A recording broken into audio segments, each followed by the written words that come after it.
Si cambia un gobierno nacional y no se continúan las políticas de Estado en un tema tan sensible como es la cuestión Malvinas. Bien, entonces lo que está pasando es que se está dando una malvinización no de arriba hacia abajo, sino de abajo hacia arriba. Porque los gobiernos municipales, acompañados por los centros de veteranos, no van a esperar a que venga la malvinización de una superestructura, porque la malvinización es una necesidad. Y por eso son los gobiernos locales, las universidades, con el acompañamiento fundamental de los veteranos de Malvinas, quienes están impulsando estas instancias de malvinización. Esto arrancó en abril del 2024 con la ciudad de Río Grande, Tierra del Fuego, no casualmente la ciudad más cercana a Malvinas. Siguió Santa Rosa La Pampa, Villa María Córdoba, Ushuaia, Suipacha, provincia de Buenos Aires, y ahora San Martín, Junín y Aluminé, ¿no? Como no podía ser de otra manera. Así que la idea un poco de esta charla, algunos ya me escucharon en el CEPEM 28 acá en San Martín, algunos me escucharon antes de ayer en el EPET de Junín de los Andes, algunos incluso me escucharon ayer en Aluminé. Entonces mi idea de esta disertación, llamémosle de 40 minutos, no más de eso como disparador y después quedar a disposición de ustedes, es tratar de no repetir lo que ya dije en estos días, porque si bien el público se renueva, la idea es también entretener a los que ya me escucharon estas últimas más de 72 horas acá por estos pagos, ¿no? Como diría José Larralde. Mucho contenido, poco tiempo, entonces vengo a presentar un poco los libros. Como bien indica la ley, de capacitación permanente, uno no se puede capacitar en una sola instancia, esto tiene que sostenerse en el tiempo. Y acá les ofrezco dos libros digitales que están a disposición, Una Nación en el Mar y Ciudad de la Soberanía. Los pueden encontrar en la biblioteca digital del Museo Malvinas. Y un poco la charla de hoy es hablar de Malvinas, Atlántico Sur, Antártida y Patagonia. Porque estamos en un espacio también geopolítico y muy sensible, muchas gracias, de nuestra nación dentro del continente sudamericano, que es la Patagonia. Patagonia Norte, Neuquén, Patagonia Austral, Santa Cruz, Chubut, Tierra del Fuego, y su vinculación con la Antártida y el Atlántico Sur. Y ahí es donde viene este otro libro, que no está en su formato digital, Calfulcuré los asuntos de la patria, de Mercedes Lobato y Daniel Ricardo Fernández. Se editó en el 2024, ya está agotado. A diferencia de la charla del CEPEM 28, tengo buenas noticias. La editorial acaba de confirmar que va a reimprimir el libro. En la charla de San Martín y en la de Junín le contamos que a la editorial le pasamos la información de que si no se reimprimía este libro podría circular en PDF, no era la idea. Pero nos surge que este libro esté en circulación.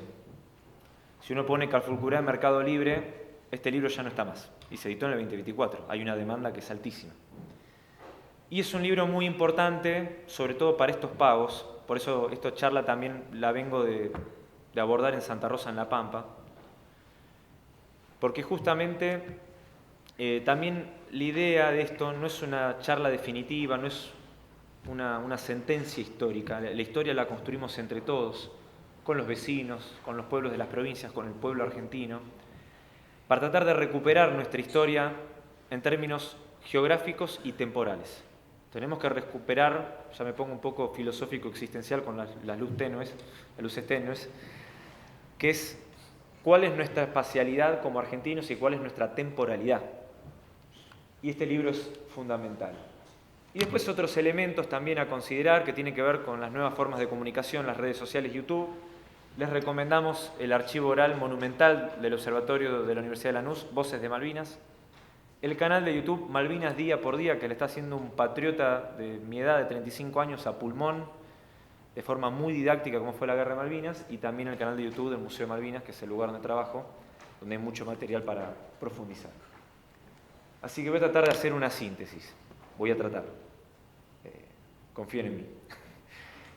Vamos con esta imagen. Ya estuvimos conversando sobre el mapa bicontinental. No lo quiero explicar en profundidad. Solo quiero rescatar de esta imagen que es la hoja de ruta argentina siglo XXI. Este es el punto de partida y el punto de llegada de nuestro país. ¿Por qué? Porque este mapa bicontinental nos marca cuáles son los límites de nuestro país, ni más ni menos. Y nos sirve también para comprender la geopolítica de nuestro país. En el noreste, la cuenca del Plata y las vías navegables; en el centro geográfico de nuestro país, el Atlántico Sur; y en el verdadero sur, que es la Antártida Argentina. En la cuenca del Plata, aprovechando que ya está entre adultos, podemos también conversar en otros términos. La cuenca del Plata se concentra casi la totalidad del comercio exterior argentino. Casi la totalidad. ¿Qué significa? Que por la cuenca del Plata nos sirve para entender por qué hay una tendencia a concentrar el desarrollo económico en nuestro país en la famosa zona núcleo de la Pampa Húmeda. Y por eso tenemos esta frustración de que nos proclamamos federales, pero hay como una frustración unitaria en términos económicos, donde todo se concentra en la Ruta 8, ¿no? Al sur, donde está Tierra del Fuego y Malvinas, el centro geográfico de nuestro país, tenemos la única vía de comunicación natural entre el Atlántico y el Pacífico. Y si el día de mañana, en potencial, llega a pasar algún problema en el Canal de Panamá, todo el comercio del planeta Tierra va a tener que pasar por acá. Y ya hubo problemas en el Canal de Suez, hay problemas en el Estrecho de Hormuz. Medio Oriente y la zona del Magreb de África no son lugares pacíficos, vamos a llamarlo así, permítame hablarlo en estos términos. Hoy el Canal de Panamá está todo bien. Hubo ahí un chisporroteo entre Panamá y Estados Unidos, ¿no?, el año pasado por el tema del canal, pero sí hay un problema de suboptimización de la irrigación de las esclusas. Los ingenieros de Panamá están pensando a las 24 horas cómo hacer que sus obras de infraestructura y de optimización del canal puedan ingresar los nuevos buques que tienen mayor profundidad en el calado. Bueno, y acá estamos nosotros, ¿no?, controlando el pasaje bioceánico natural. Y al sur, en la Antártida, tenemos la principal reserva de agua dulce del mundo, que si lo complementamos con el acuífero guaraní en el noreste, si alguien tiene sed y quiere tomar agua en el mundo, va a tener que venir acá, a la Argentina, ¿no? Y ese es nuestro país, ni más ni menos. Y sin embargo, como mínimo un 25% de nuestra superficie total, de Jujuy hasta el Polo Sur, está ocupada por una potencia extranjera y extracontinental, llamada el Reino Unido de Gran Bretaña. No es lo mismo pensar, estas son las cosas que me quitan el sueño, ¿no?, que los británicos ocupan solo Malvinas, a pensar que ocupan un cuarto de nuestro país, con todo lo que implica en términos de recursos naturales. Y por eso esta es la hoja de ruta argentina del siglo XXI, porque va a depender de nosotros intergeneracionalmente hacer de este mapa una realidad efectiva y que no quede como un mero diseño cartográfico del Instituto Geográfico Nacional. Esto lo voy a saltear. Quiero hacer una breve introducción temporoespacial. Después de la Guerra de Malvinas, comenzó a construirse una visión geográfica e historiográfica británica que lamentablemente tenemos algunos profesionales de la historia y de la geografía que lo reproducen en nuestro país. Frente a esta espacialidad bicontinental y esta temporalidad bicentenaria, los británicos oponen una espacialidad reducida y acotada, diciendo que la Argentina termina en el río Salado, y una temporalidad diciendo que Argentina nace en 1880. Esto que plantean, como estamos viendo, ese mapa está en inglés, porque esto lo subió un usuario de Twitter inglés, y esto está en los manuales de historia que venden hoy en Puerto Argentino, y también en Inglaterra. También en un ejercicio medio autoflagelante, buscando en algunos manuales de historia y de geografía, vamos a encontrar con esta casual coincidencia, ¿no? Vamos a poner un manto de duda, ¿no?, de aleatoriedad en todo esto. Y fíjense cómo de repente se empiezan a complementar las visiones de la historia del tiempo y del espacio. A la izquierda pueden ver una imagen de muchos manuales escolares del otro lado de la cordillera, donde también parecieran coincidir con esta relativización territorial argentina, bajo la hipótesis cerrada de que la Patagonia Oriental pertenecía al país hermano de Chile, y digo país hermano, de verdad, y que en un arrebato de mala fe, en el contexto de la Guerra del Pacífico, Argentina ocupó territorio chileno y en un contexto de vulnerabilidad se firmó el Acuerdo de Límites de 1881. Si ustedes hablan con un diplomático de carrera de Chile, que he tenido la oportunidad de hablar, obviamente no voy a mencionar sus nombres, o con especialistas en Derecho Internacional Público de Chile, o miembros del Instituto Sanmartiniano de Chile, jamás van a dar por válida esta tesis. Porque el derecho es muy claro en esto. Esto no es real. El problema que tenemos hoy en día, en el siglo XXI, es que esta historiografía, también construida en el contexto de la educación de Pinochet, se ha viralizado en las redes sociales y tenemos lamentablemente compatriotas que se creen muy graciosos en las redes y cada vez que hay un partido de fútbol entre la selección argentina y la de Chile, no se habla ni de Messi ni de otras cosas, sino que de repente en redes sociales la rivalidad futbolística deportiva se traslada a cuestiones territoriales y de política exterior. Y permítame citar esto, porque creo que es un tema preocupante, que tenemos compatriotas que, queriéndose hacer los graciosos, suben el mapa de la izquierda diciendo sí, ese sí significa sí, les robamos la Patagonia, coma, cito textual, pero los condenamos a vivir en un pasillo. Este chiste que plantean algunos compatriotas en redes sociales parte de una presunción errónea de que efectivamente la Patagonia era chilena y encima una especie de autoincriminadora, Argentina robó territorio de otro país. O sea, fíjense cómo una imagen empieza a circular a una velocidad en las redes sociales y tenemos argentinos adoptando una visión historiográfica y de derecho internacional que es cerrada. A lo que se complementa con el otro paradigma, que es el paradigma británico. Los británicos no dicen que la Patagonia Oriental era chilena. ¿Qué dicen? Era un estado independiente. Ni chileno ni argentino. ¿Y por qué plantean esto los británicos, sobre todo después de la Guerra de Malvinas? Porque si agarran cualquier libro de historia editado antes de 1982, estos mapas no los van a encontrar. Porque los británicos dicen, ¿desde qué lugar nos acusan de colonialismo en Malvinas o de imperialismo en Malvinas si hubo un imperialismo chileno y argentino en la Patagonia?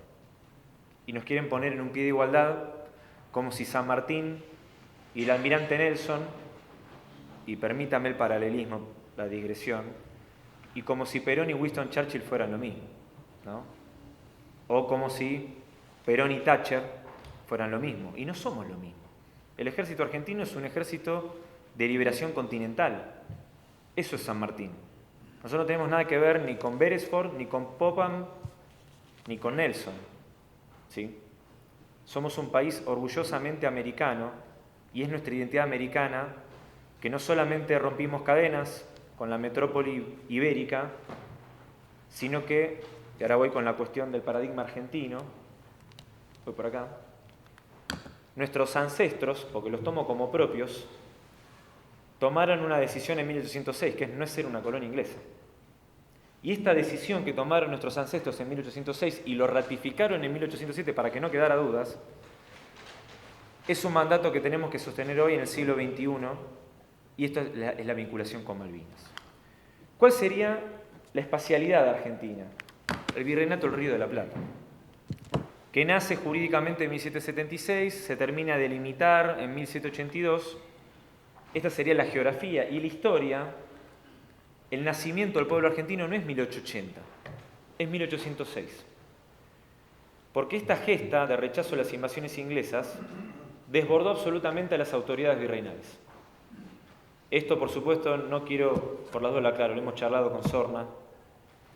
Si van a Merlo San Luis o charlan estos temas en la provincia de Córdoba, sean cautelosos porque tiene una visión distinta del virrey Sobremonte. Pero aprovecho que estamos en Neuquén y en San Martín de los Andes para decir que el virrey Sobremonte dio la orden a los habitantes de Buenos Aires de entregar sus armas, rendirse y no poner resistencias, bajo la consigna que se iba a replegar en Córdoba y después los iban a ir a buscar como si fueran chicos en la puerta de un colegio. Sí. Los habitantes de Buenos Aires dijeron, no vamos a esperar así como no vamos a esperar a que venga la malvinización, no vamos a esperar a que venga el virrey Sobremonte a rescatarnos, se organizaron en milicias y rechazaron a las invasiones inglesas, desbordando las autoridades virreinales. ¿Por qué esto fue una gesta argentina? Porque no fue una gesta porteña. Por eso cito siempre el caso de Güemes. Güemes no es que cuando vino a rechazar a los ingleses se hizo porteño y se salteñizó después de 1807. Güemes siempre fue salteño, por la duda lo aclaro. Y además tenemos la consigna de Manuel Belgrano, el antiguo amo ninguno, y Vicente López y Planes, el autor del himno nacional, que en 1808 escribió un poema muy poco exitoso, pero lo venimos acá a traer a luz, que se llamó Triunfo Argentino. Triunfo argentino, no español, triunfo argentino. Y quiero citar a las memorias de don Cornelio Saavedra, con perdón de los mariano-morenistas, con licencia de los mariano-morenistas aquí presentes, que él cuenta en sus memorias que lo que para acá fue una gesta americana y de orgullo, no tuvo ninguna repercusión en España. Digo porque no faltan los trasnochados del otro lado del Atlántico que quieren ahora vendernos de que esto fue un triunfo español. No fue un triunfo español. Como bien dijo Vicente López y Planes, fue un triunfo argentino. Y no es que no hubo focos revolucionarios antes, los hubo. Hay que hacer una revolución, no es fácil. Tupac Amaru II, Chuquisaca 1809, Chile 1810. Pero esta organización de milicias, más la experiencia militar, y no seamos tan inocentes, más la caja del puerto, explican el éxito de esta revolución. Porque una cosa es hacer una revolución y otra cosa es sostenerla, y una muy distinta también es que la revolución triunfe. Y esto es lo que permitió el éxito de la Revolución de Mayo de 1810, y que en 5 días se podría hacer la génesis argentina, ¿no? 25 de mayo la Revolución, el 27 de mayo nace la grieta argentina, no duramos ni 48 horas, 29 de mayo nace el ejército argentino, 30 de mayo el primer decreto de Malvinas. No es que nace la historia argentina y Malvinas es un anexo. Así como hay una misma indivisibilidad geográfica, también hay una misma indivisibilidad histórica. Y es así, esto me lo voy a saltear, como hay una figura jurídica por la cual explicamos que las Malvinas son argentinas, que se llama Uti Possidetis Iuris, que establece que las antiguas delimitaciones virreinales van a ser la territorialidad de las nuevas naciones independizadas de España y de Portugal. Esta figura jurídica no es una abstracción, porque es la figura jurídica que se usó para la independencia, justamente del Reino Unido, de todas sus colonias de África, de Medio Oriente y de Asia, después de la Segunda Guerra Mundial. Es una figura jurídica que nace en la Revolución de Independencia de América y es el intento de solución de la independencia del resto del mundo. Fíjense cómo la responsabilidad que tienen que tener los habitantes de estas tierras, de cómo después terminamos inspirando a las independencias de los demás continentes del mundo. Y acá tengo la imagen de San Martín, porque San Martín, como gobernador de Cuyo, solicita que los reos que se encontraban en Carmen de Patagones y en Malvinas se incorporen al ejército libertador. Entonces, entre el decreto de Saavedra y el pedido de San Martín, Malvinas ya formaba parte de la concepción geopolítica y territorial de nuestros próceres más primigenios. Ahí me salteé lo de Pedro Andrés García, no quiero hacerlo tan largo esto, y tiene que ver con el rol de la Patagonia en todo esto. No es que la Patagonia nace en 1879, eso es un error. La primera expedición la ordena Saavedra y Mariano Moreno juntos. Los pocos decretos que firmaron juntos, que lo mal que se llevaban, fue esta primera campaña a lo que hoy es Carué, provincia de Buenos Aires. Y a tal punto se logró la adherencia de los caciques a la revolución que por eso se explican los saladeros de Buenos Aires, porque de algún lado salía el azar, ¿no? Si no es una abstracción esto. Perdonen que hable con estos tonos, pero como me salté un poco el almuerzo, me mantiene esto bien despierto. Bien, en un momento, fíjense cómo la grieta tiene consecuencias territoriales y es un tema para pensar, de que los argentinos tenemos mucho más en común de lo que creemos muchas veces. Y por eso decimos Malvinas nos une. Que en un momento las guerras civiles entre unitarios y federales, los unitarios, voy a serles sincero, van cambiando de nombre, hacen lo que los de marketing llaman rebranding. Directoriales, unitarios, liberales, Partido Autonomista Nacional, pero son los unitarios. En cambio, los federales siempre fueron federales. No tenían unos equipos de marketing ahí al Partido Federal y siempre se llamaron federales hasta que para 1880 nos quedaron los monumentos del Gauchito Gil del federalismo del siglo XIX porque no quedó en pie casi ninguno. Perdón, y me hago cargo de lo que digo. La interna entre unitarios y federales llevó a la batalla de Cepeda, la primera, la de 1820, la que nadie se acuerda.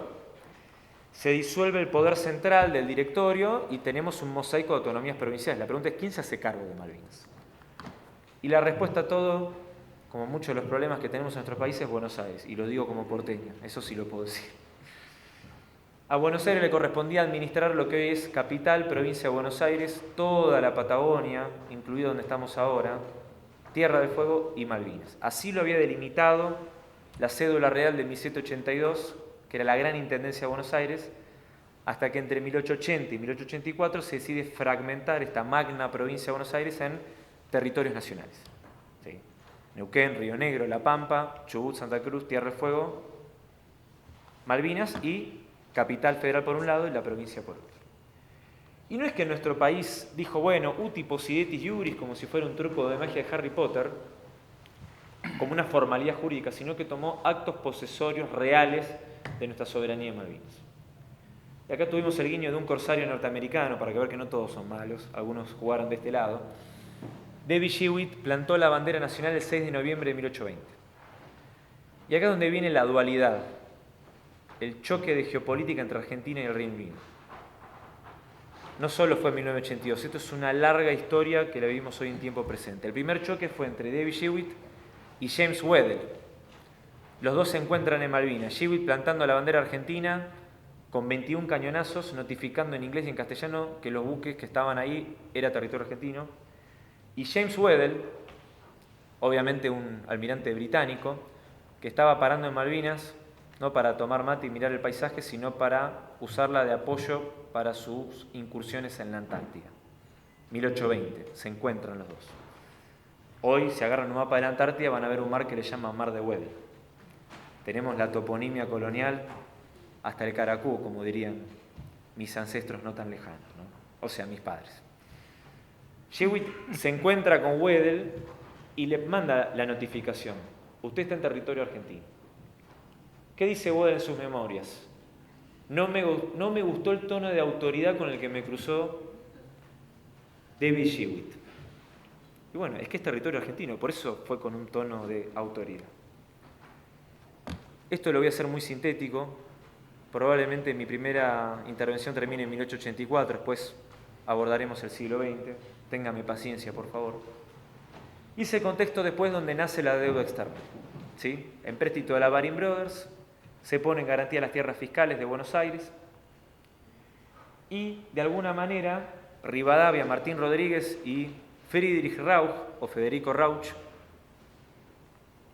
toman la decisión de que el Estado acapare más tierras al sur del río Salado, ¿para qué? Para arrendarlas, para tener ingresos del fisco, para pagar ¿qué? Los intereses de la deuda externa. Este modelo de integración unitario de la territorialidad parte de una siguiente consigna que es territorio sí, pobladores y habitantes no.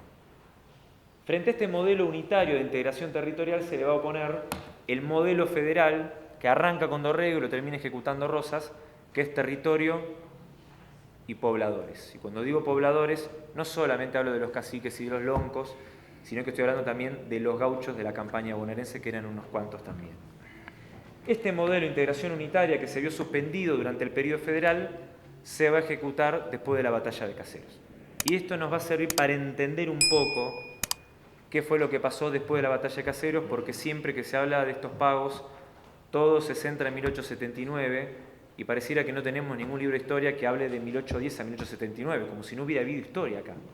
Por eso es importante el libro de Calfucurá, que les mencioné recién, por la dos aclaro, no tengo ningún vínculo con Ediciones Icus, por favor, lo aclaro. Bien, vamos a avanzar en Malvinas. Esto sí es importante, sobre todo acá a los veteranos y los cuadros les va a gustar. En el medio tuvimos una guerra en la Cuenca del Plata. Argentina y Brasil nos medimos por primera vez, mucho antes que el Italia 90, por lo que hoy es Uruguay como un país independiente. Lo que muchas veces nos olvidamos es que en el medio de una batalla en la Patagonia, que se llamó la Batalla de Carmen de Patagones, un intento de desembarco de la Armada de Brasil con mercenarios ingleses, dato, no opinión, y este es el resultado. Acá tenemos los trapos, como se diría en las canchas de fútbol, colgados en nuestras iglesias en Carmen de Patagones.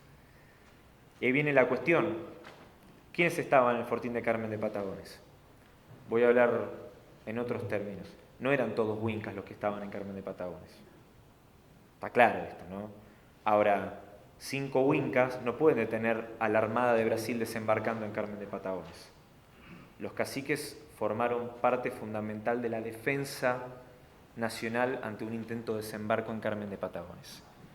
Y esto fue un trauma militar, porque en plena guerra con el Brasil, Dorrego, en esta transición de Rivadavia a él, todavía no terminada la guerra, dicta un decreto del 5 de enero de 1828, y ahí es donde empieza a tener un valor más importante Malvinas, porque Malvinas comienza a convertirse en uno de los principales puntos de operaciones navales de defensa de la Patagonia Austral. Y este decreto del 5 de enero de 1828, en plena guerra, y lo dice el decreto, acá tengo las citas textuales, que en la actual guerra con el emperador del Brasil y en cualquiera otra en que en lo sucesiva pueda verse empeñada la República, nada será más conveniente que el encontrar en aquellas islas, Malvinas, un punto de apoyo para las operaciones marítimas. Es clarísimo esto. Y establece este decreto de Dorrego que Malvinas va a estar libre de impuestos y de contribuciones de importación o exportación, es decir, incentivos fiscales para que pobladores del continente se radicaran en Malvinas. ¿Les suena algo? El régimen de Tierra del Fuego, que no nace de la noche a la mañana en 1972. El primer antecedente es del 5 de enero de 1828, en un contexto cuando Tierra del Fuego dependía de Malvinas, a diferencia de hoy que la cabecera provincial es Tierra del Fuego y Malvinas es una dependencia de Tierra del Fuego. Y el 10 de junio de 1829, en continuidad con esto, se crea el famoso decreto de la Comandancia Político y Militar el 10 de junio de 1829. Y se nombra a Luis Bernet como autoridad política en Malvinas. Y acá vamos reuniendo las piezas de este rompecabezas. Porque, ¿qué dicen los británicos? Cuando llegamos a Malvinas en 1833 no había nada ni nadie. Y como los británicos dicen que Argentina nace en 1880 y no falta, lamentablemente, historiadores, voy a citar un veterano muy conocido, Carballo, de la Fuerza Aérea, ¿les suena? Hay argentinos y personas que nacieron en Argentina, cito textual. Hay personas que nacieron en Argentina que reproducen esta visión historiográfica británica que Argentina nace en 1880. ¿Y cómo la usan los británicos en Malvinas? Argentina no puede reclamar la soberanía de Malvinas. ¿Por qué? Porque Argentina no existía. Argentina nace en 1880. Y yo siempre cuento a modo de anécdota qué pasaría si vamos al Consejo de Seguridad de Naciones Unidas y le decimos al embajador ruso que él no se puede sentar ahí porque ese asiento está destinado a la Unión Soviética y no le corresponde a Rusia porque Rusia no existía como tal. No lo intenten. Sí. Luis Bernet, comandante político y militar de Malvinas, ante la ausencia de una autoridad eclesiástica constituida en las islas, termina siendo la primera experiencia de registro civil de historia argentina, registrando los nacimientos, las defunciones y los matrimonios. Para tener cuenta el grado de argentinidad que tenía este pueblo de Malvinas, solamente había 2 festividades. No era Navidad, no era Año Nuevo, eran el 25 de mayo y el 9 de julio. Ustedes podrán decir, bueno, che, qué aburrida la vida, ¿no? En Malvinas, ¿no? Tengo otro dato también. Los afro-malvinenses, los llamamos nosotros, venían de Buenos Aires, pero están viendo Malvinas, hacían bailes un domingo por mes. Sí, Luis Bernet quizás no participaba porque era medio europeo y no se daba maña con los bailes, pero esto también pasaba. También había indios charrúas de Uruguay. María Sáez, la esposa de Luis Bernet, ella registró cómo era la vida cotidiana en Malvinas, principales fuentes que llevamos hoy en día en Naciones Unidas, y los británicos cuando ven esos libros les agarra como un ataque de alergia y quieren terminar la sesión del comité de colonización ahí mismo. Y abajo, María la Grande, cacique Tehuelche o Auniquén, cuyo centro de operaciones era Bahía San Gregorio, pero llegaba hasta el Río Negro. Conoció a Luis Bernet en Península Valdés, lo que era el Fuerte San José, y viajó a Malvinas para entablar vínculos políticos y comerciales con Bernet. Y acá tenemos el modelo geopolítico argentino de 1810 a 1833, en 2 ejes. norte-sur por vía terrestre con la línea de los fortines, Junín, Cañuelas, Tandil, Fuerte Independencia, Bahía Blanca, Carmen de Patagones, y por la vía insular y marítima desde Malvinas, Península Valdés, Bahía San Gregorio, Isla de los Estados, Georgias del Sur. Este modelo de integración terrestre y marítimo, insular y marítimo, se vio frustrado por 2 episodios. El ataque a Estados Unidos en Malvinas, diciembre de 1831. Por ese entonces gobernaba Rosas, que es la calle acá de este salón municipal, estuve atento, ¿no? Brigadier Juan Manuel de Rosas, así lo dispone la calle en la que estamos emplazados en este momento. Le exige a Estados Unidos una indemnización y a tal punto fueron las tensiones diplomáticas que termina expulsando al embajador de Estados Unidos de la Argentina. Primer país de la historia del mundo en echar a un embajador estadounidense debidamente acreditado, en este caso en nuestro país. Se intenta reconstruir este pueblo argentino de Malvinas en 1832 y aprovechando ese estado de vulnerabilidad que se produce la usurpación británica de Malvinas, echando al remanente local. Y acá vemos que lamentablemente para nuestra historia no es que Estados Unidos y Gran Bretaña se hicieron amigos en la Primera Guerra Mundial o en la Segunda Guerra Mundial, ensayaron su amistad en Malvinas, por el cual Estados Unidos tenía libre acceso a los recursos naturales y Gran Bretaña se apoderaba del archipiélago estratégico en el Atlántico Sur. Este tándem se repitió de forma calcada durante el conflicto del Atlántico Sur de 1982. Después de esto tenemos el levantamiento del Gaucho Rivero, que no lo voy a explicar, no se preocupen, no se va a dilatar tanto esto, pero les voy a tirar un dato. El levantamiento del Gaucho Rivero fue el 26 de agosto de 1833. ¿Les suena la fecha 26 de agosto? Murmuros. No tengo acá la imagen. Es la festividad de Seferino Namuncurá. De Seferino Namuncurá, 26 de agosto. Comparto la información, si ustedes ingresan a la provincia del Chaco, es una ley provincial, el 26 de agosto es el día del excombatiente indígena. Porque el gaucho, por definición, es mestizo y tiene un componente en su fisonomía americano. Por eso en la provincia del Chaco se eligió esta fecha como recordatorio y que también es la fecha de Seferino Namuncurá, 26 de agosto. Esto que estamos viendo en pantalla es un itinerario de un buque muy conocido llamado Beagle, al mando de un almirante muy conocido llamado Roberto Fitzroy, acompañado por un joven naturalista exitoso llamado Carlitos Darwin. ¿Les suenan estos nombres? Bien. Lo que no nos cuentan en biología o en ciencias naturales, aclaro, no estoy en contra de la teoría de la evolución, por la duda lo aclaro porque me lo han preguntado, no estoy en contra de la teoría de la evolución. Pero es importante mencionar que el Beagle, a falta de una, estuvo 2 veces en Malvinas y la segunda fue para reprimir el levantamiento del Gaucho Rivero. El Gaucho Rivero estuvo detenido en varios buques ingleses, entre ellos el Beagle. Es decir, no es inocente la presencia de Darwin y de Fitzroy en la Argentina, porque Darwin no era un científico cuentapropista, era un científico de la Royal Society, que es el CONICET británico. La ciencia también puede servir para el colonialismo, ¿sí? Y Fitzroy era un almirante de la Armada, y el Beagle era un buque de la Armada, no era un velero soberanista, ¿no? Y esto es un relevo hidrográfico y territorial para ver, una vez ocupadas las Islas Malvinas, cuáles eran los próximos territorios a ocupar. El principal foco estaba en Tierra del Fuego, y este era el itinerario global, ¿no? Por eso los británicos quieren tanto a Darwin y Fitzroy, no es solo por la teoría de la evolución. Y en un momento Darwin y Rosas se encuentran en el río Colorado, donde hoy es Fortín Mercedes, provincia de Buenos Aires, donde estuvo Seferino por tanto tiempo hasta que lo trajeron acá al paraje San Ignacio, a Neuquén. Y se encuentra Darwin y Rosas en el río Colorado, nuevamente un choque de geopolítica, Argentina y Gran Bretaña, Weddell, Shewitt, Darwin y Rosas. Y esto dice Darwin de los argentinos de 1833, viendo el campamento Rosas, ¿no? Los soldados eran casi todos de caballería y pienso que nunca se ha juntado antes un ejército con ese aspecto de villanos y bandidos. La mayoría de los hombres eran de una raza mezcla de entre negros, indios y criollos. Desconozco la razón, pero los hombres de tal origen rara vez tienen una buena expresión en su semblante. ¿Por qué es importante mencionar esto? Porque cuando después vino el Mundial de Qatar de 2022, nos faltaron notas periodísticas del Atlántico Norte Y así como hay catadores de vino, aparentemente en el Atlántico Norte hay catadores etnográficos, ¿no? Perdonen que use estos términos, pero estamos entre gente grande y podemos hablar con estas palabras.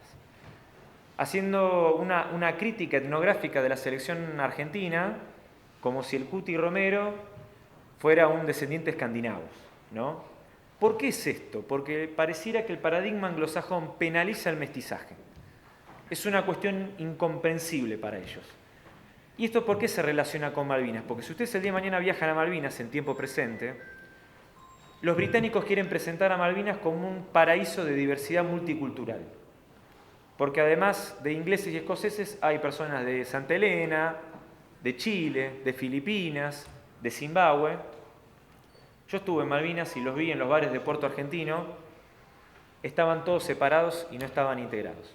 Los filipinos por un lado, los de Zimbabue por otro, los chilenos por otro lado, y me ha tocado de conversar con chilenos, que obviamente no les puedo decir quiénes, porque son 2.000 habitantes, 3.000 habitantes, se conocen entre todos, entonces siempre es muy importante preservar las identidades, que un hijo de chilenos, pero nacido en Malvinas, hablaba con nosotros, los que estábamos ahí, en castellano, como si no hubiera sido criado por una educación de habla inglesa, y en un momento me mira y me dice, es que acá, por más que hayamos nacido acá, los latinos somos los latinos, ¿no?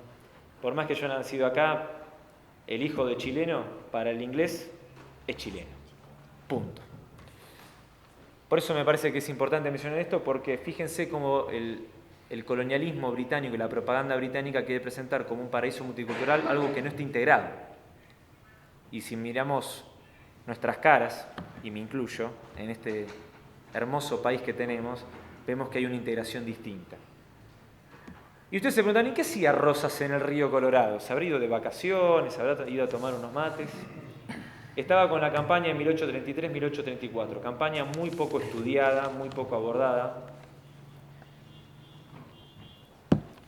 que la hizo con caciques, y el director de operaciones de esta campaña fue Facundo Quiroga. ¿Sí?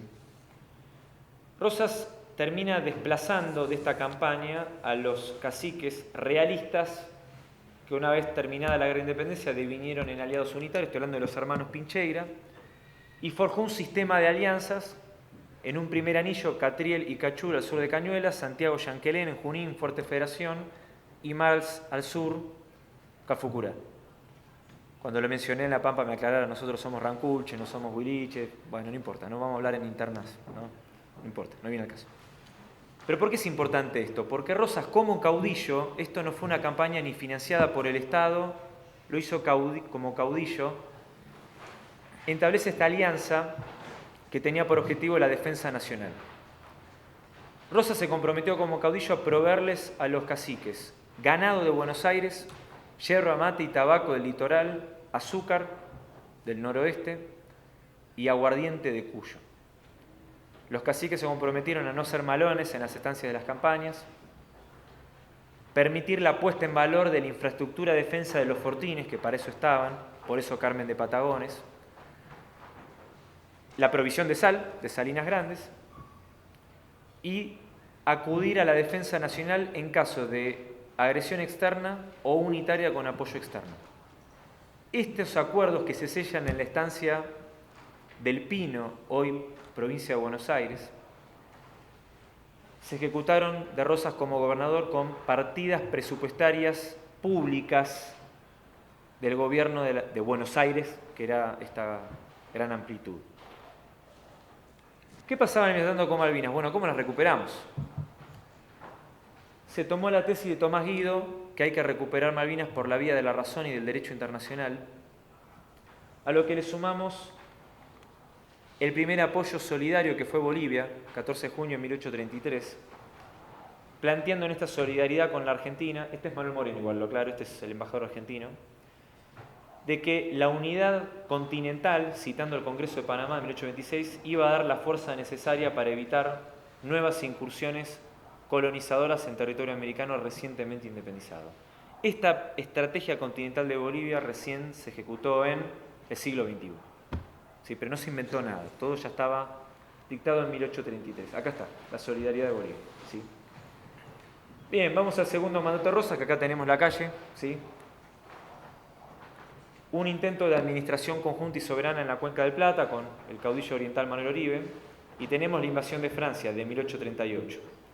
¿Y cómo se sostuvo Rosas en el poder? Gracias a los caciques Catriel y Cachur. Si no, Rosas hubiera sido fácilmente derrocado en 1840 en un contexto de una invasión extranjera. Francia ocupando la isla Martín García, y desde la isla Martín García un montón de operaciones de desembarco terrestres con apoyo de unitarios en territorio argentino.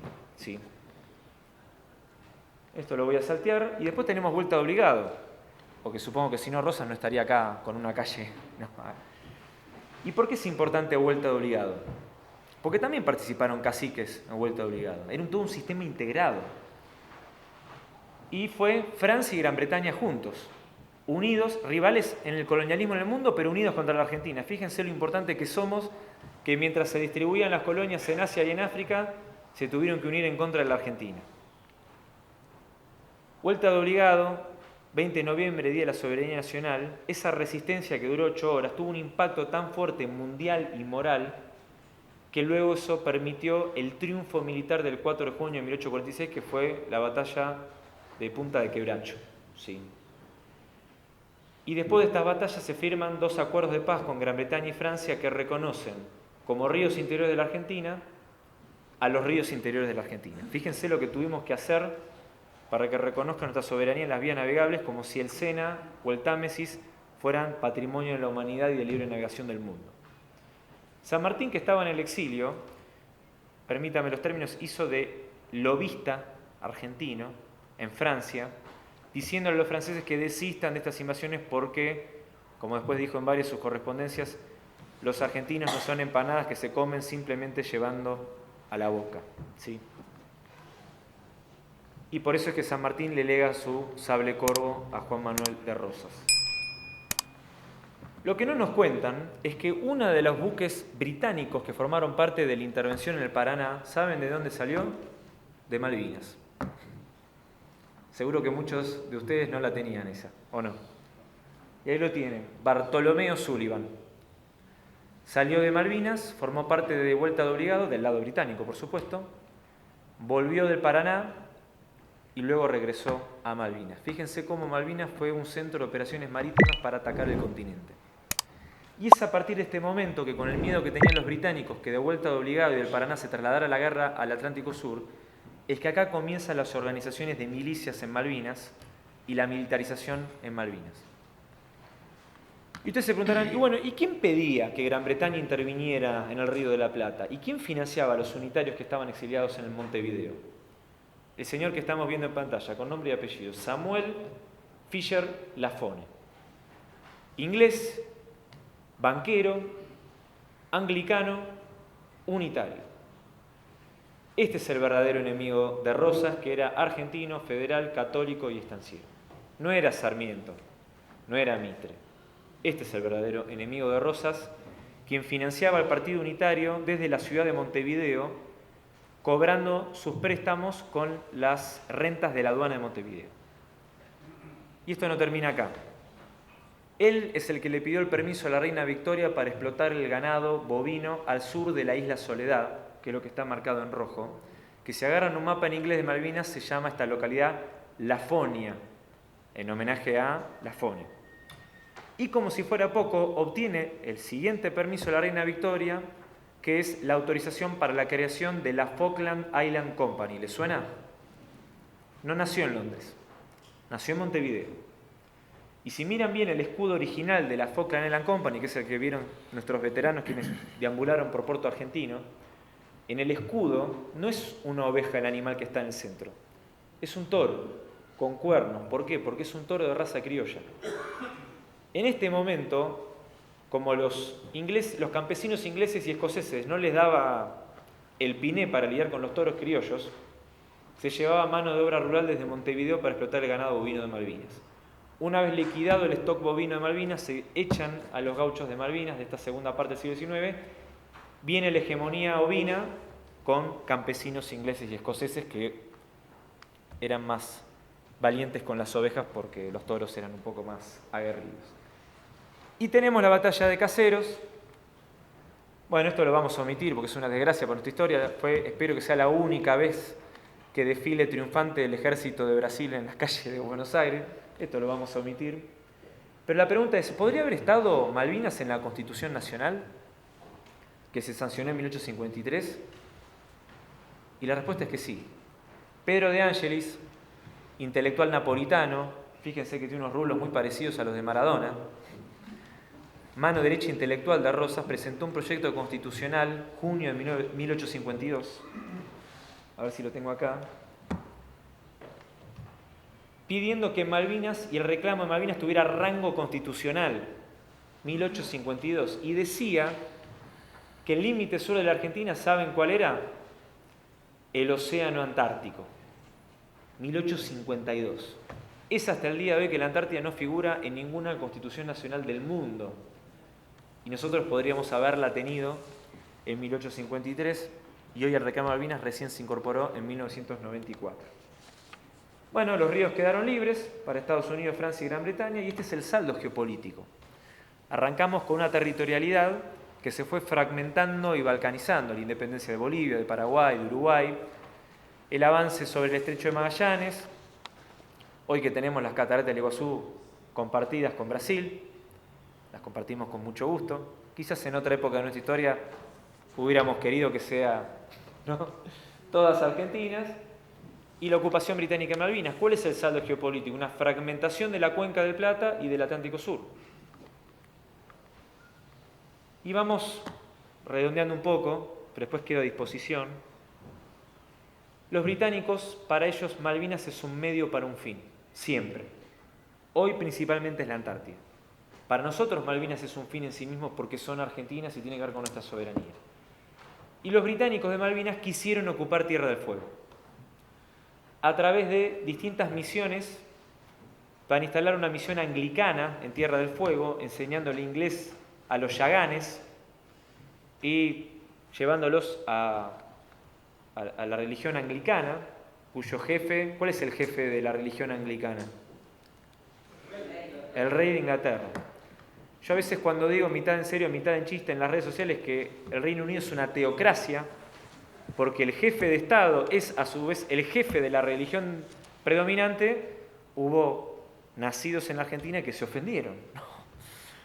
Y después de tanto hablarlo con Grok, la inteligencia artificial, en un ida y vuelta para saber si el Reino Unido era una teocracia o no, la inteligencia artificial me dijo, bueno, no es una teocracia, pero tiene, desde una perspectiva situada republicana americana, rasgos teocráticos. Eso dice hoy la inteligencia artificial después de 10 minutos de ida y vuelta, ¿no? Bien, y así es como tenemos la fundación de Ushuaia. Ushuaia fue una fundación de una misión anglicana, salida ¿de dónde? Desde Malvinas. No es que venían desde Londres. Flameaba la bandera británica en Tierra del Fuego hasta que Roca manda al coronel de marina Augusto Lacerre, llega a Ushuaia, arrían la bandera británica e izan el 12 de octubre de 1884, por eso también se los aclaro, si van a Tierra del Fuego 12 de octubre, no es 1492, es 1884, por el cual se iza por primera vez y de forma definitiva la bandera argentina en Tierra del Fuego. Como nada es gratis, a la familia de la misión anglicana, la familia Bridges, el Congreso de la Nación, por una ley, le concedió 20.000 hectáreas en Tierra del Fuego, que hoy es la estancia Harberton, en las afueras de Ushuaia. Y fíjense cómo a pesar de las tensiones políticas hubo una continuidad económica, porque si miramos los cascos de la estancia Harberton en Ushuaia y la comparamos con los cascos de Río Grande y de Río Gallegos, son los mismos cascos de estancias que se ven en Pradera del Ganso, ¿no?, en Malvinas, en Lafonia y también en la isla Gran Malvina. Las casas se traían de Inglaterra y de hecho las ovejas de Tierra del Fuego y de Santa Cruz vinieron de Malvinas también. Y es así como se termina redondeando la territorialidad, porque cuando vemos 1884 fue un año clave, lo de la Serre y la ley 1532 de territorios nacionales, por el cual cuando hablamos de integración unitaria lo decimos de verdad. De las 24 jurisdicciones del país, 14 eran federales y los habitantes podían votar a sus autoridades y otras 10 no. El Poder Ejecutivo designaba a los gobernadores. Eso es un modelo unitario. Capital Federal, La Pampa, Neuquén, Río Negro, Chubut, Santa Cruz, Formosa, Misiones, Chaco, Tierra del Fuego, pero con la felicidad de que inmediatamente el territorio nacional de Tierra del Fuego estaba vinculado con Malvinas. Siempre estuvieron juntos. Y para ir redondeando, estos mapas que estamos viendo en pantalla fueron los primeros mapas oficiales del Estado argentino, que incluían a Malvinas como parte del territorio nacional. Cuando los británicos vieron estos mapas, empezaron a protestar. ¿Por qué Argentina osaba a publicar mapas incorporando las Islas Malvinas? Por una de las pocas veces en la historia que la embajada británica pisó el palito, podríamos decir. Y la Cancillería argentina, muy astuta, reanudando los reclamos de la época de Rosas y de Manuel Moreno en 1849, propuso reanudar el reclamo de soberanía. Y eso continuó en Naciones Unidas hasta que tenemos la resolución 2065, que lo mencionó Hugo recién, por el cual todos los países del mundo reconocen nuestra soberanía nacional y que el Reino Unido se tiene que sentar a dialogar en respeto de la integridad territorial argentina. Por eso es muy importante que recuperemos nuestra historia. Esto obviamente nos va a llevar mucho tiempo.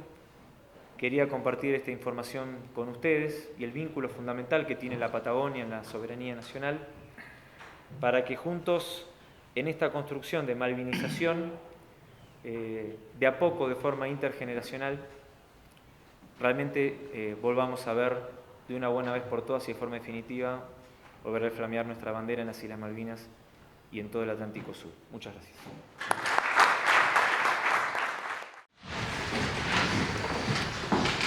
Argentina tiene un solo enemigo, y es el que ocupa nuestro territorio. Repito, Argentina tiene un solo enemigo, y es el que ocupa nuestro territorio. Si me corren un poco, específicamente es el colonialismo en nuestro territorio, porque si uno habla con un escocés, va a estar con nosotros. Si uno habla con un galés, va a estar con nosotros. Y si uno habla con un católico del norte de Irlanda, no dije Irlanda del Norte, dije el norte de Irlanda, que no es lo mismo, va a estar con nosotros. Yo creo que hay que ser muy específico con estas cuestiones para no desviar nuestra energía, nuestro tiempo limitado. Porque incluso hay ingleses que nos bancan y nosotros tenemos que también malvinizar todo lo que pueda ser malvinizado. El problema se llaman tres: el Palacio de Buckingham, Westminster, que es el Parlamento, y la Cancillería británica. Y si me corren un poco, vamos a sumar, ya que hacemos completa, el MI6, ¿no? Son cuatro, ¿no? Que están por encima de la Von der Leyen Company, que están por encima de alguna que otra empresa advenediza que está depredando hoy en día nuestros recursos naturales en el Atlántico Sur. Dicho esto, salió una encuesta hace poco, lo mencionaron en la charla del CEPEM 28, que es muy clara la malvinización de nuestro país y la identidad malvinera de nuestro pueblo. El 95% de los argentinos de esta encuesta dicen las Malvinas son argentinas. Solo un 5% desconoce la soberanía argentina en el Atlántico Sur. Y esto lo he charlado en medios de comunicación, lo dije públicamente, por lo tanto lo vuelvo a repetir. El problema es que ese 5%, a mi entender, está sobre representado en las mesas de toma de decisiones de nuestro país. Porque si el pueblo argentino es malvinero, yo vengo acá de las Coloradas, porque no fuimos por la 23, fuimos por el camino 70 kilómetros, un poquito más largo. Pregunté a varios de acá, me dijeron, no sé cuántos habitantes de la Colorada, lo buscamos en Google, 1200 habitantes. Cuando uno ingresa a las Coloradas desde San Martín y Junín, dice, bienvenido a las Coloradas, monumento a Malvinas. Fíjense, hay que hacer soberanía en las Coloradas, porque hay que vivir en las Coloradas. Uno viviendo ahí, habitando ese paraje, está haciendo soberanía. Por eso es muy importante también habitar y vivir la Patagonia y Tierra del Fuego. Y ni hablar lo que están poniendo hoy en día el pueblo en la Antártida, que no es fácil. Eso también es soberanía. Entonces, si el pueblo argentino es malvinero, es importante avanzar con la malvinización. Porque yo creo que la desmalvinización es un fenómeno hecho con anabólicos de forma artificial. Y tiene que ver también con un fenómeno de la mujer. Y para no hablar de anécdotas coyunturales, no, usted ya sabe de lo que estoy hablando. Estoy hablando telepáticamente con ustedes en este momento, lo lamento por quienes están viendo la grabación a posteriori. Ustedes saben lo que estoy hablando, ¿no? ¿Qué quiero decir con esto? Por eso estamos acá. Es decir, repito, no va a venir la normalización desde una superestructura nacional, ojalá que sí, vamos por eso. Pero repito, son los gobiernos locales, los vecinos, los veteranos, los centros de estudiantes, son los pibes los que están impulsando la normalización, las nuevas generaciones. Y todo el mundo me pregunta, ¿vamos a recuperar Malvinas? Y yo digo que sí. La pregunta no es si las vamos a recuperar, sino en cuánto tiempo las vamos a recuperar.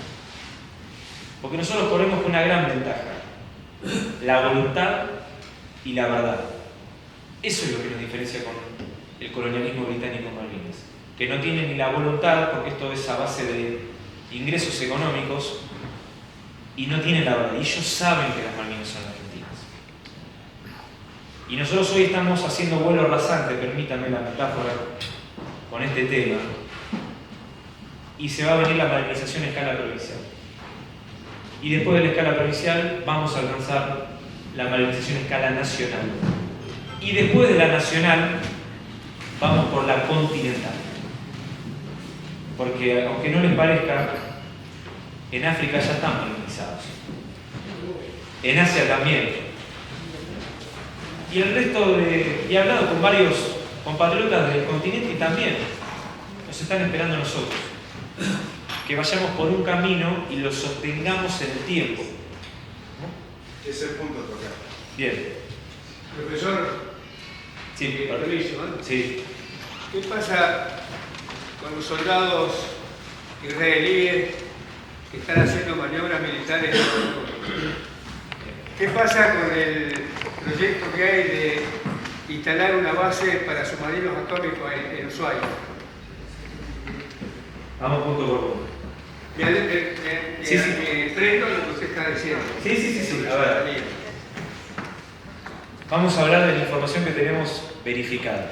Porque también hay que tomar este tema que son muy sensibles, tratar de tener la mayor profesionalidad posible sobre estos temas. Porque lo he charlado con distintas personas. En Israel, como en Cuba y en Vietnam, hay un servicio militar obligatorio. Y en Taiwán también, que es la isla de Formosa para mí, porque para nosotros China es una sola. Ese servicio militar obligatorio dura entre 2 y 3 años, dependiendo si son varones o mujeres, y se ha generado una costumbre de viajes de egresados de la colimba allá, venir para acá. Muchas veces dependiendo de la oscilación del tipo de cambio. Ese es el dato real. Vamos a los otros temas. La cuestión de la base naval de Ushuaia. Pues también Perdón. Sí. Respecto a los soldados que están en servicio militar obligatorio.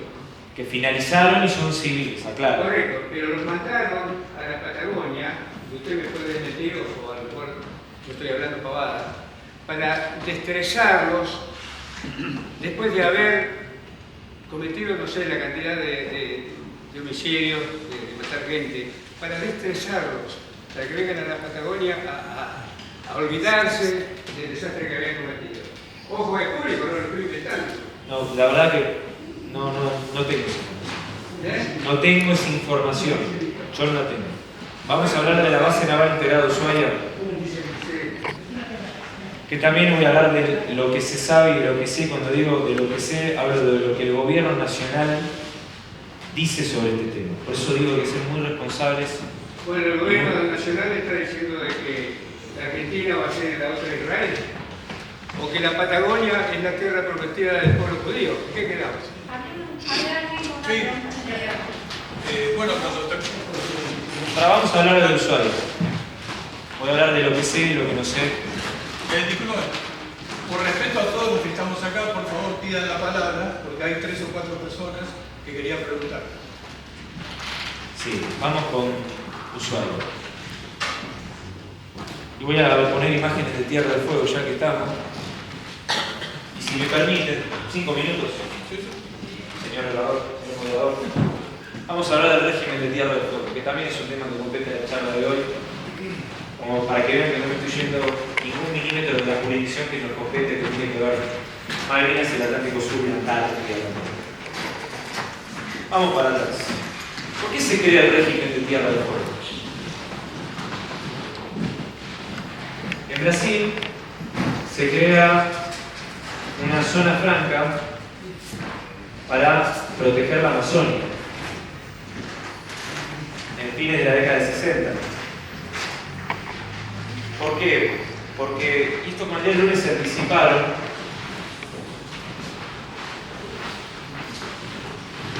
Estoy viendo los movimientos. No sé qué pasa. ¿Se terminó la charla? Porque si no la terminamos acá con los problemas. No, para mí me resulta interesante.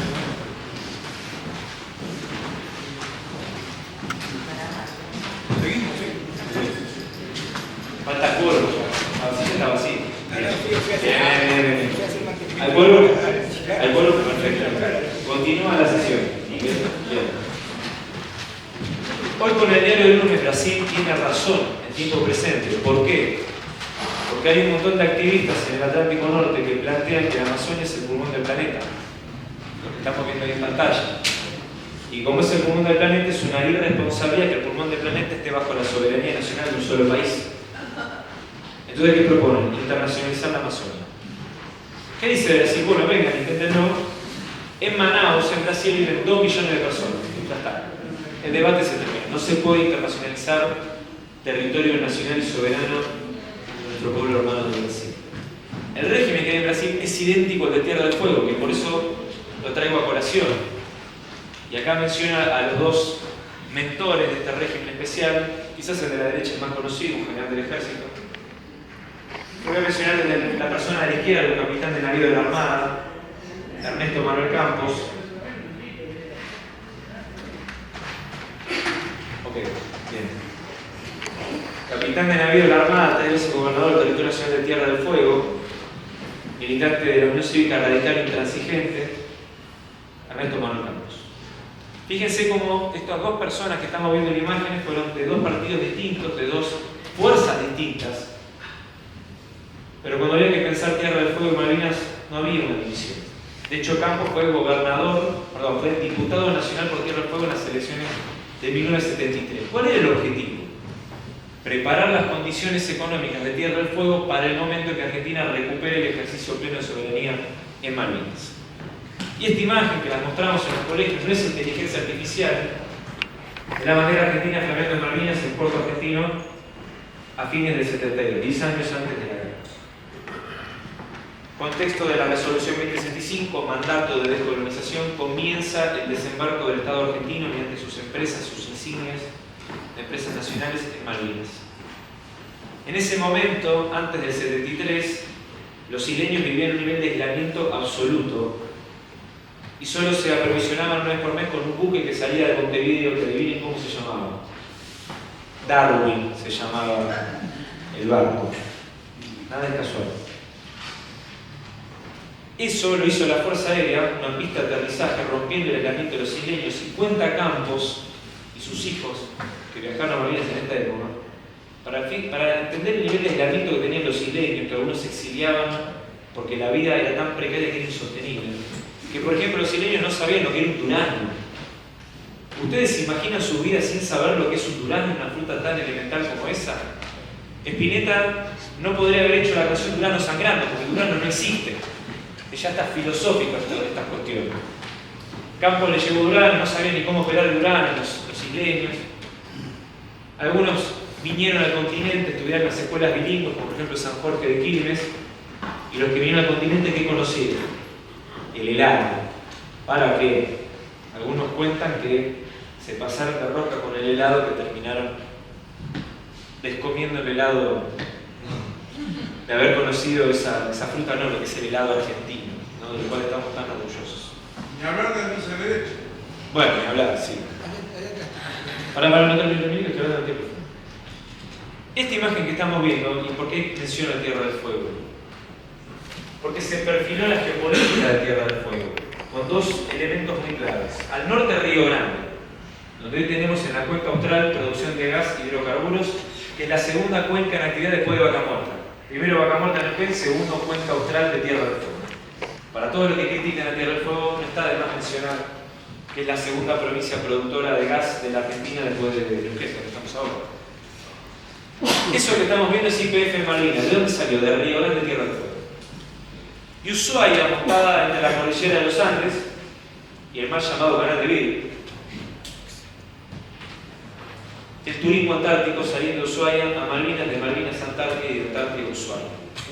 Haciendo del turismo un elemento de soberanía. Argentina fue el país que inventó el turismo antártico en 1957 y 1958. Y yo le pregunto a ustedes, ¿cuántas empresas argentinas están hoy haciendo turismo en Antártida? 0. Pasamos de inventar la pólvora, por llamarlo de alguna manera, a no tener ni un gramo de pólvora. ¿Qué fue la iniciativa privada que fue a Antártida primero? ¿Qué? ¿Fue la iniciativa privada que fue a Antártida? El primer, no, fue ELMA, fue la Marina Mercante, fue una empresa pública argentina, ¿no?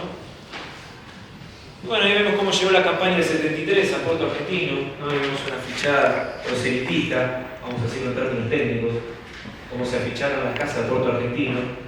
Y tenemos ahí también María Fernanda Cañas, diplomática de carrera que enseñó castellano en Malvinas, que se creía que traspaso el instrumento. Y en este contexto se producen las cuestiones de evolución, y voy para el final, voy a saltear todo esto, después lo voy a retomar si hacen las preguntas. ¿Qué se está discutiendo hoy en día? Ya redondeo, ahí le pasamos la palabra al niño, me parece, ¿no? Sí, Pausa, ¿no? Ah, bien, escuché bien. Se llama. Hoy se está discutiendo quién se queda con la logística antártica a nivel mundial. Punta Arenas, Chile, Puerto Argentino bajo ocupación británica, o el eje Ushuaia-Río Grande, Tierra del Fuego. Esto que estamos viendo es la piedra fundamental del año 2022 de esta base naval integrada en Ushuaia, que se estaba financiando por la partida presupuestaria del FONDEF, Fondo Nacional para la Defensa. ¿Alguien sabe de dónde está hoy el FONDEF? Lo seguimos buscando, digo, porque puede recibir información que yo no tengo, ¿no? Lo seguimos buscando. Y esta obra es fundamental, porque no podemos no tener desarrollada la infraestructura logística antártica en Tierra del Fuego. Otro dato de color, febrero de este año, 2025, para que vean que nos actualizamos día a día, minuto a minuto. Se firmó un decreto por el cual el Poder Ejecutivo va a disponer del Fondo de la Ampliación para la Matriz Productiva para financiar esta obra. ¿Alguien sabe lo que es el Fondo para la Ampliación de la Matriz Productiva? Bueno, a ver, en el 2021 se hizo una prórroga del régimen de Tierra del Fuego. Después de un periodo de acumulación y desarrollo económico, entre el gobierno y las empresas conversaron y dijeron, bueno, vamos a hacer una prórroga, pero de los beneficios empresariales tenemos que crear un fondo para diversificar la matriz productiva. Ese fondo que lo sostienen las empresas en Tierra del Fuego, hoy es por el cual se va a financiar la infraestructura de defensa nacional en Tierra del Fuego. Es decir, que hoy por cada celular, aire acondicionado, monitor, que se consume en el continente norte, donde estamos ahora, hechos en Tierra del Fuego, hoy se está financiando la infraestructura de defensa nacional de cara a la Antártida. Esto es lo que se está discutiendo. Cuando vino la general Laura Richardson, el 2024, y Halsey, este año 2025, empezó a correrse el rumor de que Estados Unidos iba a financiar esta obra. No es cierto. También tengamos la cuestión fina de saber qué es rumor periodístico y qué es verdad. Estados Unidos no va a invertir un solo peso en esta base naval integrada en Ushuaia, y es un rumor no confirmado si posiblemente esta base naval integrada en Ushuaia, además de ser polo logístico antártico, podría utilizarse, todo esto es en potencial y es conjetural, de apoyo naval para otras fuerzas. La verdad es que hoy no se sabe. Lo que sí se sabe es que la obra está relativamente paralizada, y se está financiando con la economía de la provincia, que es la Tierra del Fuego. Por eso también me parece que es importante defender el capital y el trabajo de Tierra del Fuego, porque hoy de eso depende la infraestructura de defensa nacional.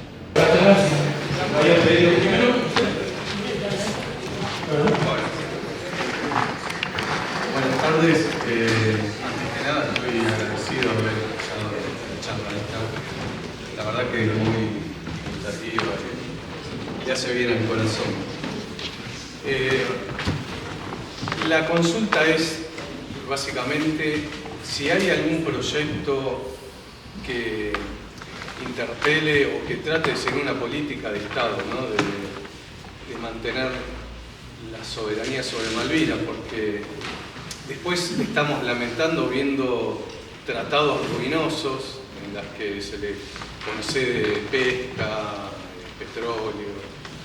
Es más, o vemos un poco lo que decía el veterano, vemos a gobiernos que reparten libros a los chicos de la primaria donde no están las Malvinas. Me parece una aberración eso.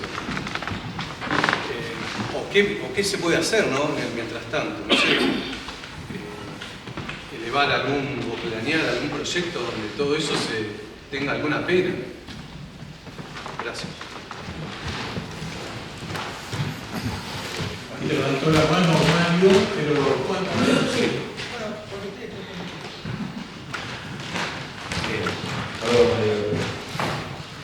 A ver, voy a dar mi opinión personal. Esto no se va a resolver, y lo digo como abogado, con el derecho penal, ni con la estatalidad. Esto se va a resolver con la malvinización y con la totalidad de la sociedad argentina, público, privada, civil, académica, Fuerzas Armadas, Fuerzas de Seguridad, la totalidad de la sociedad argentina. Cámaras empresariales, sindicatos, todo. Es una totalidad. ¿Qué está pasando en relación a esto? Se intentó, en el contexto de la campaña electoral 2019, fue la primera campaña electoral donde Malvinas se coló en el debate electoral. Estaba en el debate institucional, presidencial, en la Facultad de Derecho de la UBA, lo pueden ver en YouTube. No voy a mencionar ningún partido, ningún individuo, o lo voy a decir así, no de forma genérica. En el año 2020, aún en plena pandemia y con sesión remoto, se aprobaron 3 leyes. Una es la actualización del límite de la plataforma continental, que es el mapa continental que vimos al comienzo. La actualización de las multas de la pesca ilegal, que no se actualizaban desde el año 98, en la época de la convertibilidad. Imagínense que era más caro aprehendar con H un buque infractor y traerlo a puerto y decomisar la mercadería que el retorno que salía detrás de eso. Ya las multas hoy se actualizan con unidades de pesca, con el valor internacional del petróleo. Y una tercera ley, por el cual se crea un Consejo Nacional de Malvinas, asesor del Poder Ejecutivo, con representantes de ambas cámaras, con el gobernador de la provincia de Tierra del Fuego, Antártida y del Atlántico Sur, la Cancillería, veteranos de Malvinas, que dictamina, pero como todo dictamen, no es obligatorio, no es vinculante, exactamente. Bueno, de hecho no estuvo sesionando en todo el 2024, se desactivó, se hizo una sesión en el 2025, pero no es vinculante, ¿no? Y en relación a la cuestión que vos planteás, repito, esto se está dando de abajo para arriba. Esto nos va a llevar tiempo. Y es esta malvinización lo que va de alguna manera a generar que de alguna manera se traslade los municipios a las provincias y las provincias a nación. Porque cuando hablamos de malvinización en los colegios y en las nuevas generaciones y también en las universidades, estamos de alguna manera apostando a la conducción política nacional del futuro, y cuanto más inmediato en el presente mejor, para quienes le toquen el privilegio de conducir los destinos de nuestra nación, estén a la altura de la causa Malvinas. Y te digo una anécdota más. Vamos a una provincia X, son 24 jurisdicciones, pueden adivinar en sus cabezas. Se contacta con el Museo Malvinas. Material curricular, geografía, sexto grado. Pidieron una devolución desde el Museo Malvinas, un asesoramiento, un dictamen. Vimos ese material curricular, el resultado es, como si fuera un diagnóstico médico, es pro-británico, punto. Hubo varios mensajes, ¿están seguros? Bueno, y se presentó un informe de varias páginas con extractos de párrafos e imágenes, incluido lo que vos mencionás, de mapas en las Islas Malvinas. Esa provincia X, atento lo que humildemente le dimos como devolución del Museo Malvinas, empezó a implementar nuevos materiales curriculares oficiales, porque claro, este material curricular no era privado, era público. Para escuelas secundarias, con el mapa del continental, con la causa Malvinas, en primera línea ¿no?, de forma transversal a todas las materias de las escuelas secundarias de esa provincia. Esto es un ida y vuelta, y esto es las 24 horas del día. Por eso venimos de Aluminé, digamos, ¿no? Acá Pablo Gerbatino, no me voy a mentir, estuvimos 3 horas y media, tuvimos viaje, más o menos, mate y bizcochito y hablando de Malvinas, ¿no? Obviamente así llegamos acá. Y en la medida que estemos de pie, vamos a seguir hablando de Malvinas y vamos a seguir profundizando en esta malvinización. No hay que desmoralizarse, no hay que bajonearse tampoco, permítame este término, pero se está dando un cambio. ¿Es lento? Sí, pero tenemos un destino común como nación y ese lugar vamos. Yo respecto de lo que preguntas, yo hice una exposición al presidente de la bicameral y a varios senadores sobre los aspectos de seguridad y defensa nacional. Básicamente porque toda la información que a nosotros nos llega de Malvinas y del mar continental nos llega a través de los satélites que son totalmente dependen de Estados Unidos. Toda la información satelital del continente americano pasa primero por una central que se llama la NGA, que es la Central de Inteligencia Aeroespacial Americana. Como yo estoy en ese tema, tuve que dar una conferencia en el SEMA y una conferencia ahí para esta gente, y les pregunté a los senadores cuál era su opinión de esto, porque con esta información se puede no solamente saber qué está pasando en Malvinas, que lo tenemos totalmente bloqueado, sino que se dispone de una formación en tiempo y en oportunidad para capturar los barcos que hacen toda la pesca ilegal. Porque los barcos son detectados por aeronaves, le transmiten a la marina o a la prefectura, los que están ahí, cuando llegan ya están fuera de la zona de exclusión o de la zona de pesca. Y saben todos perfectamente lo que está pasando y ponen, y bueno, ya lo haremos, es prioridad número. Por eso lo que te dice Juan, eso en vez de ser una vertiente de desaliento, es un proyecto que tenemos que realizar. Y lo tenemos que seguir. Y si no nos dan bola de arriba, lo haremos desde abajo. Pero hay que seguirlo, porque si nosotros no protestamos y no elegimos gente que realmente se ocupe del tema, el tema no va a progresar. Por eso yo les digo que cada uno de nosotros escribe su propia historia. Y no se resigna hasta que está a 5 metros bajo tierra. ¿Se entiende?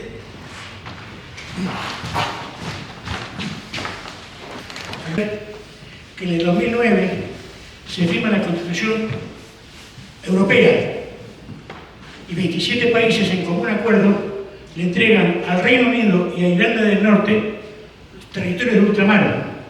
Y dentro de esos territorios de ultramar estaban las Islas Malvinas, el mar territorial argentino y gran parte de la Antártida Argentina. Y esa constitución todavía está vigente, si no me equivoco. Y el otro, como anécdota, yo tuve en mis manos durante muchísimos años una carpeta con documentos secretos de Malvinas, hechos directamente en Malvinas, cartografía hecha a mano, movimiento de tropas, todo un necesito que sea secreto.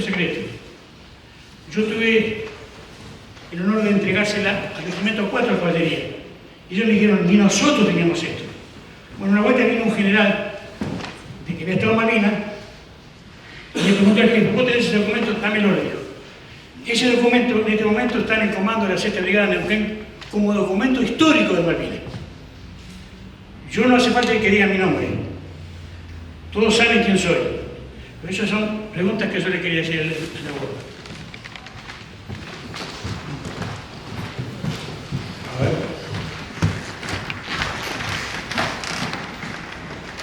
Bien. Esto es un poco técnico, pero voy a responder. Y acá sí me pongo en modo abogado, porque esto es una cuestión también jurídica, lo que vos planteabas al comienzo, lo de la posición, lo que terminó siendo de David. A ver, esa versión de que en teoría, si se cumplían 150 años, perdíamos la soberanía de Malvinas, no es real. No es real. Es una tesis británica. ¿Por qué? Porque es una figura del derecho británico que se llama Stoppel, que después tiene su correlato en derecho internacional, que sería la prescripción adquisitiva, que es trasladar lo que conocemos quizás como usucapión, que es que si yo no pago, no quiero alentar nada de esto, porque no pagar las tasas municipales, eso está bien, por 10 años me quedo la propiedad, eso sería usucapión de buena fe, viene el derecho romano esto, pero si yo no pago las tasas municipales durante 20 años sería prescripción adquisitiva de mala fe. ¿No? Está bien, está en el derecho, así que técnicamente no es ilegal, pero bueno. Y esta idea británica de que esto del derecho privado, del derecho civil argentino que viene del derecho romano, se puede trasladar a la soberanía territorial de los países. No es así.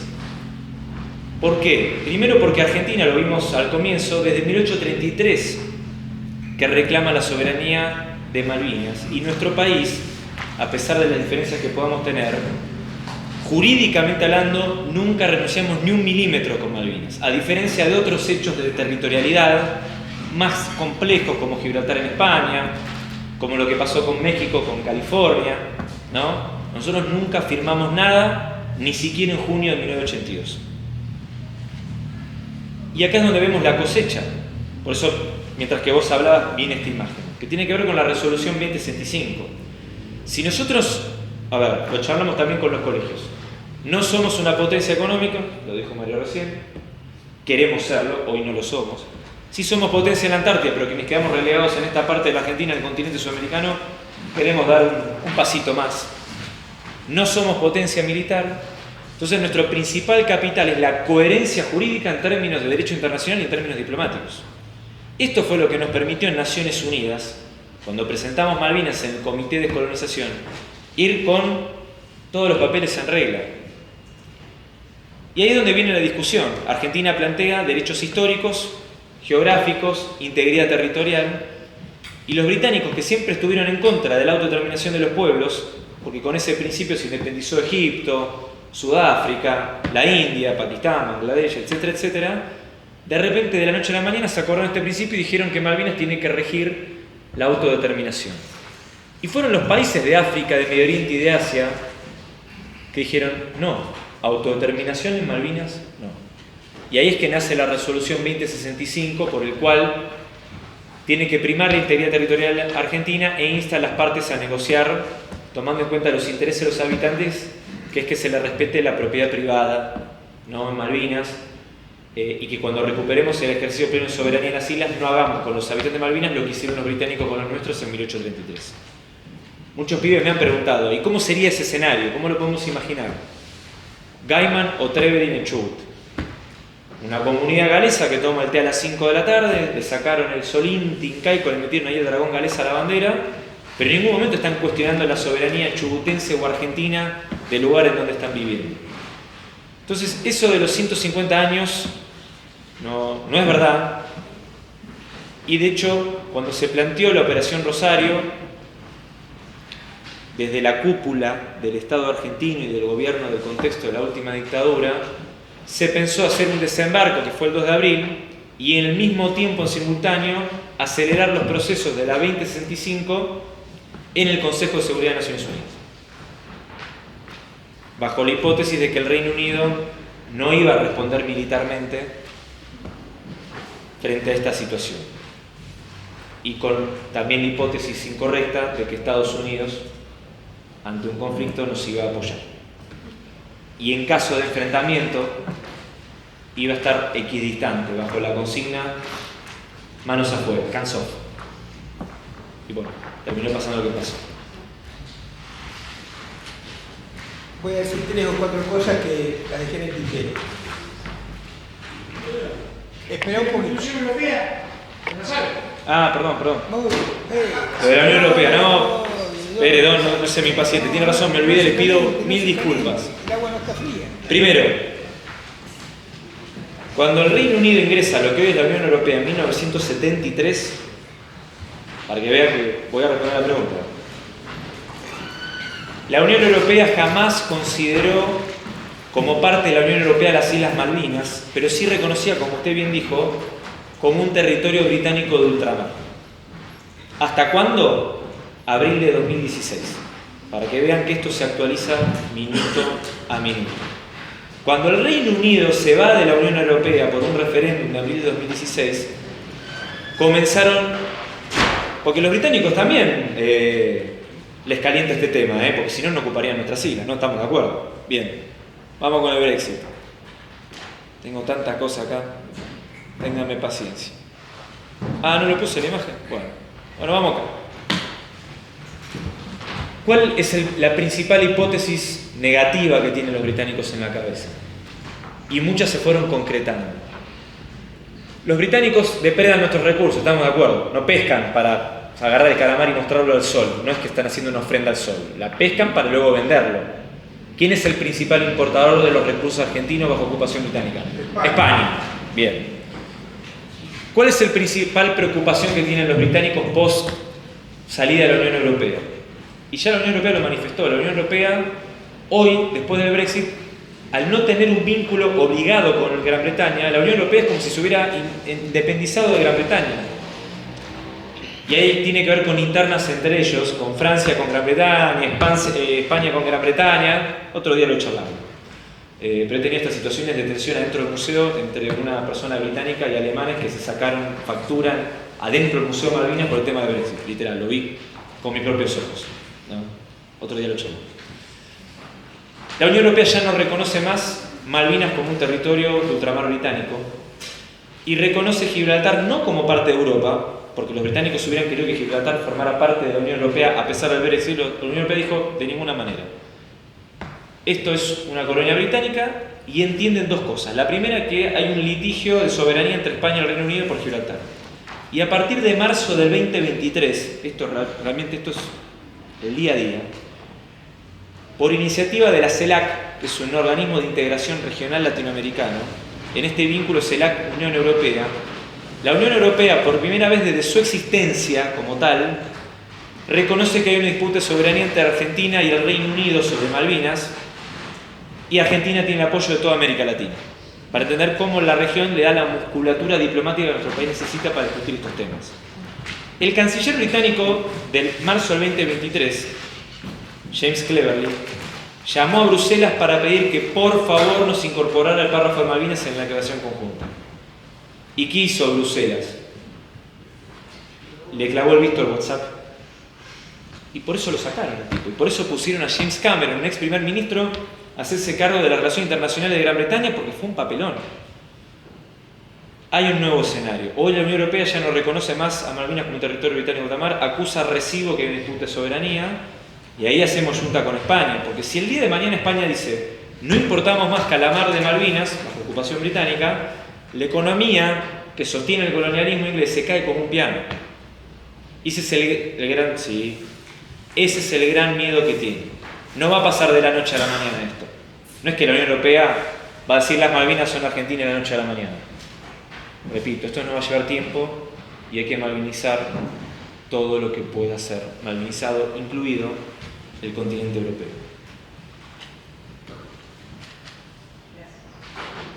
No está España, está China. No, eso es... pesquero lo hace el Reino Unido. O sea que siguen mandando el Reino Unido. Irlanda del Norte también. Ya está. Donde están las manchas rojas, no hay ningún barco chino. Son de Corea del Sur, de Taiwán, de España, de Gran Bretaña y de Vanuatu, una isla en el Pacífico. China está pasada la milla 200, fuera de la zona económica exclusiva, que jurídicamente hablando son aguas internacionales. Y ya que tiraste el tema, me parece muy importante debatir. Si Mario me lo permite. No, ok, te paso la palabra. Pero después lo charlamos. Para que te quedes tranquilo, yo tengo una empresa de microsatélites y trabajo bastante con ese tema porque los tenemos que ponernos en órbita y demás, y entonces estoy al tanto de toda la información micro y nanosatelital que existe a nivel internacional. Lo que te está explicando Juan lo tengo corroborado porque a través de los nanosatélites se siguen los rastros que dejan los barcos en el mar. Y en esa zona no hay barcos chinos. ¿Por qué? Porque Estados Unidos, que ejerce el control de toda la información en ese lugar del territorio, si hubiera un barco chino ya lo hubieran sancionado, ¿entendés? Porque tienen la potestad de hacerlo a través de Inglaterra. ¿Te quedó claro esa parte? Bueno, Yo para terminar voy a decir algo que va a causar controversial. Es tan importante el tema Malvinas, tan importante y tan importante para los argentinos,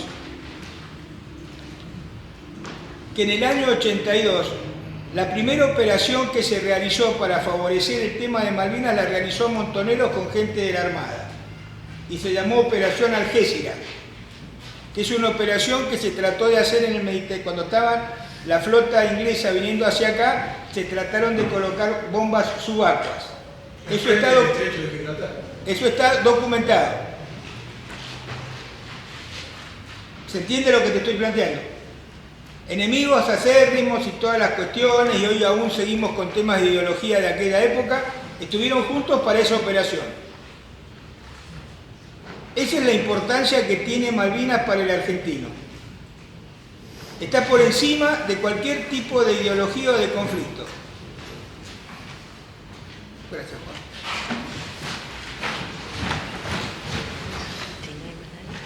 ¿Hay alguna otra pregunta? Doctor, ustedes saben que fuera de la línea de exclusión se prenden luces de alta potencia y los calamares van afuera. Los calamares van derecho a los barcos chicos. Bueno, ahí está la declaración. dale a la chica que quería preguntar allá. Ahí la chica. Bueno. ¿A dónde está? Hay una chica que quería hacer una pregunta, por ahí no sé. ¿Quién quería preguntar? No. Como el Elon Musk de San Martín de los Andes. Como el Elon Musk de San Martín de los Andes. Perdón, ¿quieren que cuente la plataforma de seguridad? Porque es un tema importante. Perdón, igual lo que... señor, no se vaya, que él le responda, no se vaya, por favor. Salvo que esté tomando aire fresco, porque hace calor acá adentro. Bien. Está lindo para entrar. Bien. Voy a hacer un zoom en el mapa, permítanme, ténganme paciencia, voy a ser sintético. Pero esto también es un tema muy importante porque está muy vinculado con Malvinas de verdad, no es abstracto. Y es un tema también riesgoso desde la perspectiva legal del derecho internacional. Me hacen poner de pie. ¿Ven la línea que está marcada en azul? ¿La pueden ver? Se llama zona económica exclusiva. Ahí Argentina tiene derecho sobre los recursos naturales que están en la plataforma y que están en lo que se denomina la columna de agua, que es el mar. Las especies migratorias que están en la columna de agua, por ejemplo los calamares, Argentina tiene derechos de soberanía sobre estos recursos. Y si hay un buque pescando de la milla 200 en dirección al continente, que no tiene la autorización nacional, se denomina pesca ilegal. Por eso toda la pesca ilegal, toda la pesca de Malvinas, por definición es ilegal. Porque es en las islas y está dentro de la zona económica exclusiva argentina. Pasada la línea azul, entre el azul y la amarilla, Argentina tiene derecho a soberanía no sobre el mar, sino sobre la plataforma continental, sobre el lecho y el subsuelo. Es decir, si un buque toca la plataforma y no tiene la autorización nacional, eso es ilegal. Pero la pesca que está en la columna de agua, que son las especies migratorias, son aguas internacionales. ¿Se entendió hasta ahí? Si el día de mañana hay un buque pesquero que hace pesca de arrastre y toca la plataforma, ahí sí. Si algún buque que no tiene autorización nacional levanta un cangrejo y no tiene la autorización argentina, es ilegal. Pero el calamar que está en el agua, en el mar, es legal porque son aguas internacionales. Esto se denomina pesca no declarada, no reglamentada, que no es lo mismo que ilegal. ¿Y por qué esto está relacionado con Malvinas? Porque la pesca no reglamentada el día de mañana podría reglamentarse. ¿Cómo? Que los países ribereños que tienen costa en el mar se pongan de acuerdo para regular la pesca pasada la milla 200. ¿Quién está proponiendo esto? En parte Estados Unidos. ¿Por qué? Porque como son aguas internacionales, acá está lleno de barcos chinos, acá. Y Estados Unidos no quiere que haya barcos chinos en cualquier mar próximo al continente americano. ¿Me van siguiendo? Y entonces proponen, bueno, hagamos un ordenamiento jurídico internacional que reglamente esta pesca en aguas internacionales. Y que se sienten en una misma mesa estos países ribereños. ¿Que quiénes serían?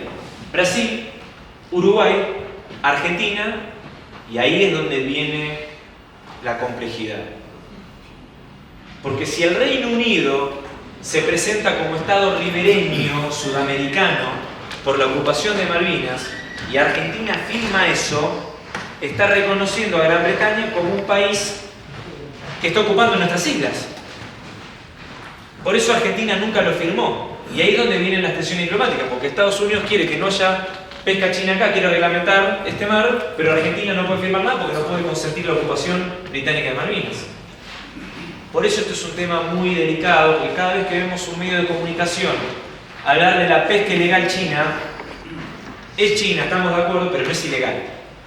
Y son operaciones mediáticas para presionar al Estado argentino para que termine aflojando y termine firmando un acuerdo internacional que reglamente esta pesca y se siente de igual a igual con el país que ocupa nuestras islas y nuestro mar.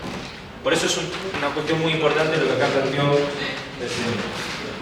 5 millones de toneladas de pescado muertos por día están tirando al mar. Y hace años. Eso es una depravación tremenda. Y los políticos argentinos no hacen absolutamente nada. Bueno, les agradecemos a todos que hayan venido a la charla. Antes de despedirnos, si quieren aplaudir ahora, aplaudan y les agradecemos a ustedes.